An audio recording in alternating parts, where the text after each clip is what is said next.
Welcome to अनप्लैनेट exam. आज हम इस वीडियो में यूपीएसआई एग्जाम 2021 के लिए मूल विधि का टॉपिक महत्वपूर्ण निर्णय को हम ट्रिक से याद करेंगे। अगर आपको ये वीडियो अच्छी लगे तो इसे लाइक और शेयर करना ना भूलें। साथ ही में चैनल को सब्सक्राइब कर लें जिससे कि अगली वीडियो का नोटिफिकेशन आपको मिल जाए। चलिए वीडियो को स्टार्ट करते हैं।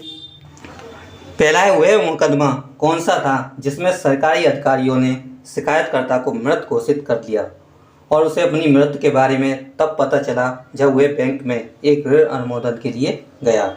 ये था लाल बिहारी मुकदमा, जिसने अपने अस्तित्व के लिए लड़ाई लड़ी।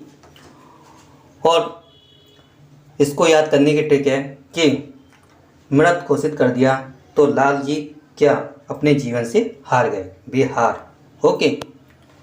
अगला है, कौन से कॉलेज को जिसे एक अल्पसंख्यक संचालित संस्था के रूप में चलाया जा रहा है जांच के दायरे में रखा गया था क्योंकि उसे सरकार की ओर से अनुदान सहायता प्राप्त हो रही थी। अदालत ने फैसला सुनाया कि अनुदान एक संस्था के अल्पसंख्यक स्वरूप को बदल नहीं सकता। तो ये कॉलेज था सेंट स्टीफन कॉलेज। और इसको याद करने की ट्रिक है, यहाँ बात किसकी हो रही है, कॉलेज की। तो कॉलेज में क्या ले जाते हैं, टिफिन। ओके। अगला है, किस मामले में पुलिस या जेल अधिकारियों की एक बड़ी जिम्मेदारी है कि उनकी हिरासत में किसी नागरिक को उसके जीवन के अधिकार से वंचित न किया जाए। तो ये है नीलावती बेहरा बनाम उड़ीसा सरकार। इसको याद करने की ट्रिक है कि यहाँ जिम्मेदारी किसकी है, पुलिस या जेल अधिकारियों की। तो ये किस में चलते हैं, नीली बत्ती में। ओके, यहाँ से आप रिलेट कर लेंगे। अगला है, किस न्यायिक मामले में उच्चतम न्यायालय ने ये राय दी कि अनुसूचित क्षेत्रों में सरकारी जमीन, आदिवासियों की जमीन और वन्य भूमि को गैर आदिवासियों अथवा निजी कंपनियों को खनन अथवा औद्योगिक कार्यों के लिए पट्टे पर नहीं दी जा सकती तथा ऐसे कार्य केवल आदिवासियों अथवा सरकारी उपक्रम द्वारा ही किए जा सकते हैं। तो यह है समता बनाम आंध्र प्रदेश राज्य। और इसको याद करने की ट्रिक है कि अनुसूचित क्षेत्रों में कौन रहते हैं, आदिवासी, यानी कि उन्हीं के समान उसी क्षेत्रों में रहने वाले। तो यहाँ बात हो रही है जो उसमें समान रहते हैं, यानी कि समता। ओके। अगला है, वह मुकदमा कौन सा था जिसमें उच्चतम न्यायालय ने ये राय दी कि संविधान में संशोधन करने के लिए संसद की शक्तियाँ स्वयं संविधान द्वारा ही सीमित कर दी गई हैं, अतः संसद इस सीमित शक्ति का उपयोग करके अपने आप को असीमित शक्तियाँ नहीं दे सकती। तो ये था मिनर्वा मिल्स बनाम भारत संघ। तो इसको याद करने की ट्रिक है कि संसद अपने मन की नहीं कर सकती, मन। ओके। अगला है, किस ऐतिहासिक मामले में उच्चतम न्यायालय ने ये कहा कि कोई भी अविवाहित माँ बच्चे के पिता को बिना सूचित किए पिता का परिचय बिना दिए बच्चे की एकमात्र अभिभावक बनने का आवेदन प्रस्तुत कर सकती है। तो ये था एबीसी बनाम राष्ट्र राजधानी क्षेत्र दिल्ली। अब इसको याद करने की ट्रिक है कि अविवाहित माँ अब जब आवेदन करेगी तो उसमें कुछ भी लिख सकती है, ABC। ओके। अगला है, किस न्यायिक मामले में सुप्रीम कोर्ट ने कहा कि कलात्मक स्वतंत्रता के नाम पर महात्मा गांधी जैसे ऐतिहासिक रूप से सम्मानित व्यक्तित्व के खिलाफ अश्लील भाषा का प्रयोग नहीं किया जा सकता। तो ये था बात देवीदास बनाम महाराष्ट्र। अब इसको याद करने की ट्रिक है कि जितने भी सम्मानित व्यक्तित्व हैं महात्मा गांधी, ये क्या है, देव के समान है, देव। ओके।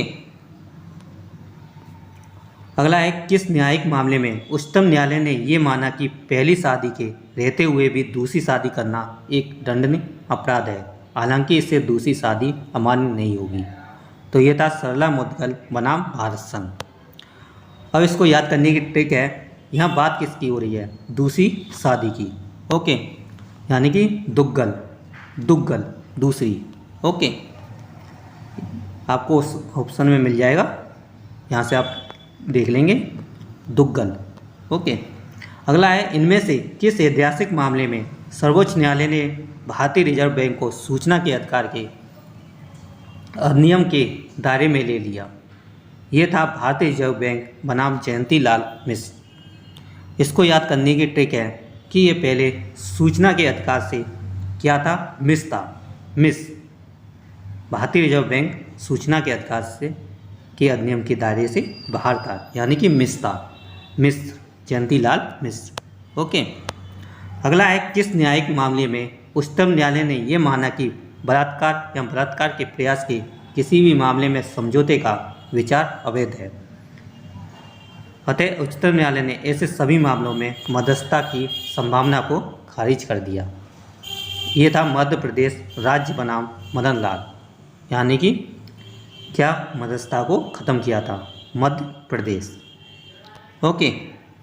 अगला है, किस न्यायिक मामले में सुप्रीम कोर्ट ने फैसला दिया कि कोई भी सांसद, विधायक और विधान परिषद का सदस्य जो एक अपराध का दोषी पाया जाता है और जिसे न्यूनतम 2 साल कारावास की सज़ा दी गई है, वो तत्काल प्रभाव से सदन की सदस्यता खो देगा। ये था लिली थॉमस बनाम भारत सरकार। अब इसको याद करने की ट्रिक है कि सांसद, विधायक ने क्या अपनी सदन की सदस्यता खो देंगे, यानी कि लल, बिल्कुल लल, यानी कि जीरो यानी कि सदस्यता खो देंगे। तो यहाँ से आप याद कर लेंगे लिली थॉमस बनाम भारत सरकार। अगला है, विशाखा बनाम राजस्थान। तो ये है कार्यस्थल पर यौन शोषण, यानी कि किसी भी कंपनी में महिलाओं का यौन शोषण। ओके, ये उससे संबंधित था। अब इसको याद करने की ट्रिक है कि कार्यस्थल यानी कि किसी कंपनी में महिलाओं का यौन शोषण से रिलेट था। तो ये था, इसको याद करने की ट्रिक है कि आप कंपनी की क्या शाखा, कंपनी की शाखा में। ओके। अगला है, श्रेया सिंघल बनाम भारत संघ। तो ये है सूचना प्रौद्योगिकी अधिनियम की धारा 66A को असंवैधानिक घोषित कर दिया। अब ये असंवैधानिक घोषित कर दिया तो ये श्रेय किसको जाता है? संघ को। ओके, यानी कि श्रेया सिंघल बनाम भारत संघ। अगला है, केशवानंद भारती बनाम केरल राज्य। ये संबंधित है, संसद को मूलभूत संरचना में बदलाव का अधिकार नहीं है, यानी कि संसद कोई भी कानून बनाने का आनंद ले सकती है, लेकिन जो उसकी मूलभूत संरचना है संविधान की, उसमें बदलाव नहीं कर सकती। ओके, यहाँ से आप याद कर लेंगे। अगला है, अरुणा रामचंद्रन बनाम भारत संघ। तो ये संबंधित है इच्छा मृत्यु से। तो जब कोई बूढ़ा हो जाता है, जब उससे ज़्यादा मृत्यु नहीं होती जल्दी, तो ये क्या कहता है? भगवान राम जी मुझे उठा लो, यानी कि इच्छा मृत्यु रामचंद्रन। ओके, तो ये थी ट्रिक महत्वपूर्ण निर्णय यूपीएसआई एग्ज़ाम 2021 के लिए। आपको ये वीडियो कैसी लगी आप हमें कमेंट बॉक्स में लिखकर ज़रूर बताएं, और इस वीडियो को लाइक और शेयर करना ना भूलें। जल्दी मिलते हैं नेक्स्ट वीडियो के साथ, तब तक हंसते रहिए, मुस्कुराते रहिए। Good bye.